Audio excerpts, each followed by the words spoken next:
Let's go for a theorem, that is theorem of areas of similar triangle. अगर मेरे पास दो triangles है जो मुझे पता है सिमिलर है, तो उनके जो एरिया का रेशियो होता है that is equal to the square of the ratio of their corresponding sides. मतलब अगर मुझे एरिया ऑफ, ये अगर मेरे पास दो ट्रायंगल है, मतलब कि area of triangle ABC divided by area of triangle PQR, corresponding sides कौन सी होती है? एबी और पीक्यू करस्पॉन्डिंग साइड्स है, बीसी और क्यूआर करस्पॉन्डिंग साइड्स है, एसी और पीआर करस्पॉन्डिंग साइड्स है। मतलब करस्पॉन्डिंग साइड्स के रेशियो के स्क्वायर के बराबर होता है जो एरिया है उसका ratio. So when two triangles are similar, the ratio of areas of two triangle is equal to the ratio of square of their corresponding sides. ठीक है, अब गिवन क्या है मेरे पास कि ये दोनों साइड्स दोनों ट्रायंगल्स सिमिलर है, और एक चीज क्या गिवन है, AD is perpendicular to BC and PQ is perpendicular to SR, sorry PS is perpendicular to QR। ठीक है, ये चीजें मुझे गिवन है। अब मुझे प्रूफ क्या करना है, area of triangle ABC divided by area of triangle PQR, क्या कहा, जो एरिया का रेशियो होता है किसके बराबर होता है? करस्पॉन्डिंग साइड्स के रेशियो के स्क्वायर के बराबर। मतलब AB डिवाइडेड बाय PQ का जो रेशियो डिवाइडेड बाय PQ जो होगी जो वैल्यू, उसका स्क्वायर, मतलब कि AB square divided by PQ square, again which will be equal to BC square divided by QR square, which will be equal to, which should be equal to AC square divided by PR square। ये मुझे करना है proof. Okay, अब मैं क्या करूंगा, सबसे पहले area of triangle ABC divided by area of triangle PQR क्या होता है, half into base into height. तो हाफ इंटू हाफ, हाफ तो ऊपर नीचे कैंसिल हो जाएगा, बेस क्या है इसका BC और हाइट क्या है AD, सो BC इंटू AD। इसके लिए ये हो जाएगा QR इंटू PS, सो QR इंटू PS। अब मैं इसको स्प्लिट करके लिख सकता हूं BC upon QR into AD upon PS, I can write it like that. अब मैं क्या करूंगा, in triangle ABD and PQS, ABD और PQS के अंदर ये दोनों 90 डिग्री है, कौन सा, एंगल D और एंगल S 90 डिग्री है, दोनों गिवन है। और क्या है, angle B is equal to angle Q, that is also given. Okay, so मैं लिख सकता हूं कि ये जो दोनों ट्रायंगल है, कौन से, ABD और PQS, ये दोनों ट्रायंगल्स सिमिलर है बाय AA सिमिलैरिटी। और कौन कौन से दो एंगल्स को हमने इक्विवेलेंट प्रूव किया, एंगल B और एंगल Q दोनों गिवन है, इक्वल है, और एंगल D और एंगल S जो गिवन है ऑब्वियसली 90 डिग्री वो बना रहा है। So sorry, because it's given that it's perpendicular, तो मैं लिख सकता हूं कि वो दोनों सिमिलर है by AA test. So I can write it as AD upon PS is equal to AB upon PQ। IAD upon PS is equal to AB upon PQ, AB upon PQ। ये कहां से आया, यहां से, isn't it? AB upon PQ और AD और PS ये same रहने वाला है। मैं AD और PS को क्यों लेकर आया, बिकॉज यहां पर मेरे पास AD और PS है। Okay, similarly ABC will be similar to PQR। Similarly triangle ABC is similar to triangle PQR। So I can write it as, so again इसके अंदर भी करस्पॉन्डिंग साइड्स का रेशियो कौन सा हो जाएगा, AB upon PQ will be equal to AB upon PQ। मुझे किसके बराबर चाहिए, AB upon PQ will be equal to यहां पर BC upon QR, BC upon QR। क्यों मैं BC अपॉन QR यहां पर लेकर आया, क्योंकि यहां पर मेरे पास है BC और QR। Okay, now from 1 which is this, ठीक है, now from 1, from 2 and from 3 I can write it as, अब from 1, from 2 and 3 you'll have to number, so from 1, 2 and 3 I can write it as area of triangle ABC divided by area of triangle PQR will be equal to BC upon QR into AD upon PS, ये given था 1 में, which should be equal to BC upon QR into BC upon QR। Okay, so अब ये दोनों equal मैंने prove कर दिया। AD upon PS किसके बराबर आ रहा है, तो BC अपॉन QR के। AD अपॉन PS किसके बराबर आ रहा है, AP अपॉन PQ के। और AB अपॉन PQ किसके बराबर है, BC अपॉन QR के। So AD upon PS is equal to BC upon QR। So मैंने AD अपॉन PS की जगह पर लिख दिया BC upon QR। So I can write it as BC square divided by QR square. Okay, similarly इसको मैं आगे करके लिख सकता हूं, which will be equal to BC AB square upon PQ square, PQ square, which will be equal to AC square upon PR square, AC square upon PR square. Okay, that's it, this is all I had to proof. अब ये कहां से आया, AB upon PQ किसके बराबर है, सो ठीक है, AB upon PQ is equal to BC upon QR, so BC upon QR की जगह पे सिर्फ AB अपॉन PQ लिख दिया, and so on so forth. So ये इस तरीके से प्रूव हो सकता है, which is a very simple derivation.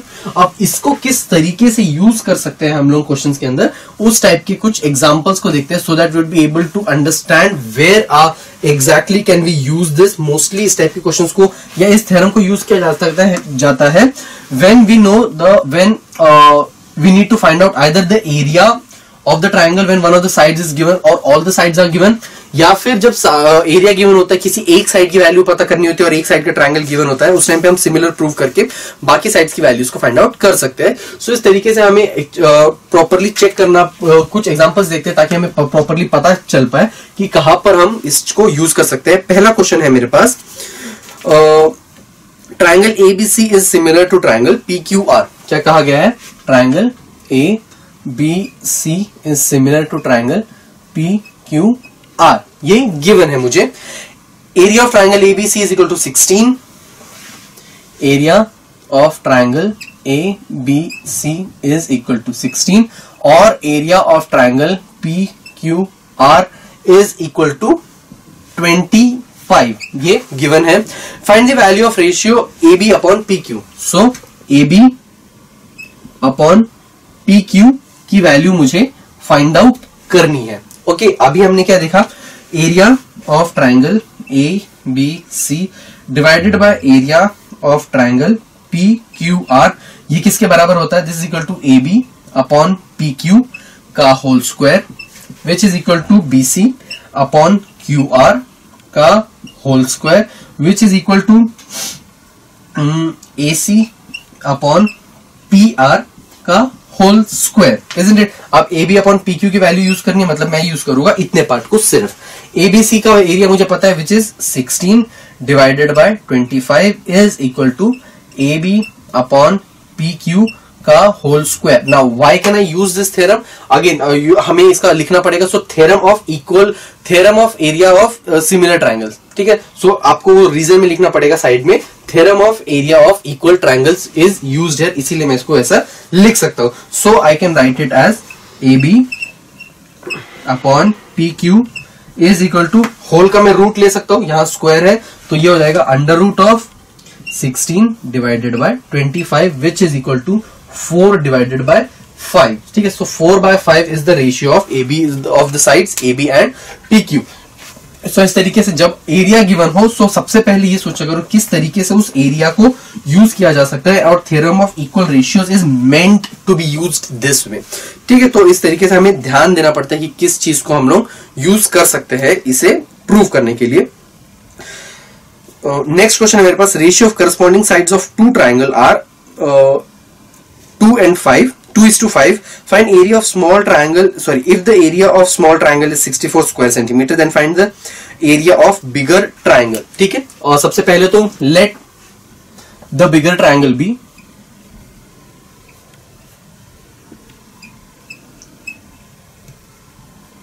A, B, C, and the smaller triangle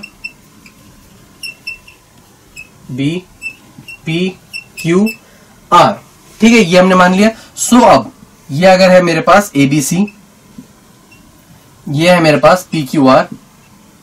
now according to theorem of equal area of equal ratios, I can write it as area of triangle ABC divided by area of triangle PQR is equal to, किसी एक corresponding side का ratio मुझे पता है। So let AB is to PQ is equal to 2:3। किसी एक corresponding side का ratio पता है, मैंने मान लिया कि वो करस्पॉन्डिंग साइड्स है AB और PQ।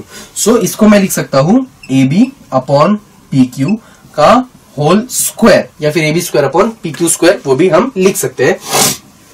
अब क्यों? अगेन रीजन क्या देंगे हम? Theorem of areas of equal ratios, ठीक है, sorry theorem of area of similar triangles. So अब ये हो जाएगा area of triangle ABC divided by area of triangle PQ, और मुझे गिवन है वो कितना है क्वेश्चन में 64, which is equal to A B upon P Q.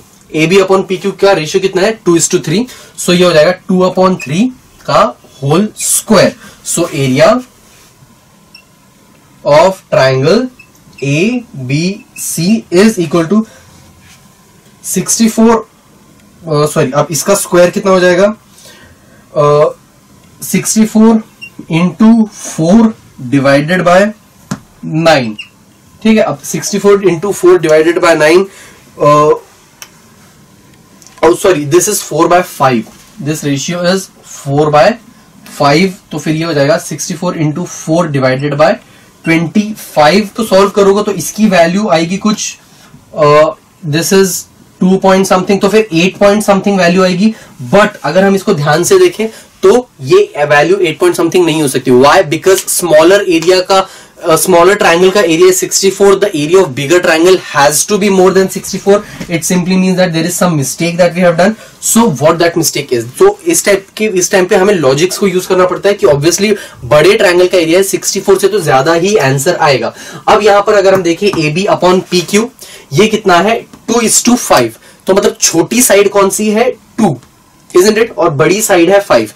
मतलब कि बड़ा ट्रायंगल कौन सा होना चाहिए? बड़ा ट्रायंगल होना चाहिए 5 वाला, ठीक है। तो इसका मतलब है ये P Q upon A B का रेशियो है। Let P Q is to A B, this is not A B is to P Q. क्यों? क्योंकि मैंने बड़ी साइड कौन सी माने? बिगर ट्रायंगल है मेरे पास ए बी सी। अब मैं इसको फिर से सॉल्व करूंगा तो अगेन ये 2:5 की जगह पे ये हो जाएगा ए बी सी, मतलब कि ए बी की वैल्यू कितनी है वहां पे? 5, ठीक है। अब इसको रेसिप्रोकल में वहां पे, तो इसको मैं यहां पर 5/2 का स्क्वायर पुट करूंगा। So area of triangle A B C is equal to 64 into 25 divided by 4।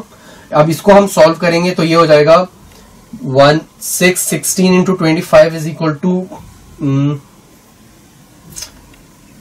400। Okay, 16 into 25 is equal to 400, ठीक है। तो 400 square centimeter is the area of triangle ABC which is greater than 64. yes it is. so इस तरीके से अगर हमें बड़े square का बड़े ट्रायंगल का एरिया पूछा गया तो it obviously has to be greater than the smaller one. इससे पहले क्या आ रहा था? नहीं, उल्टा आ रहा था, बट छोटे ट्रायंगल से भी छोटा एरिया आ रहा था। so that's why we had to recheck such types of questions कि जब भी sometimes we also used to need to use some logics while solving such questions.